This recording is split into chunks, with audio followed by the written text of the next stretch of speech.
নমস্কার।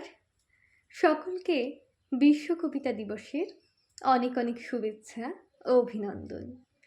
আজ বিশ্ব কবিতা দিবস উপলক্ষে আমার নিজের ক্ষুদ্র প্রচেষ্টা দ্বারা একটি ছোট্ট নিবেদন আপনাদের সামনে তুলে ধরতে চাই। নিবেদনে থাকছে কবিতা শব্দ। শব্দগুলো আকাশ ছুঁতে চাই, পাতার পর পাতা লিখতে মন চাই। শব্দগুলো যেন প্রাণ পেতে চাই, তাই তো হলো কবিতা আবৃত্তির আবিষ্কার। বিশ্ব কবিতা দিবস আজ, সকল কবি জাগুক। মায়ের কোলে ছোট্ট শিশুরাও কবিতা নিয়ে ভাবুক। কবিতা মানে আবেগ ভরা, কল্পনাগুলো বাস্তবে রূপান্তর করা। কবিতা মনে প্রাণে, কবিতা বাঁচুক সকল কবির মাধ্যমে।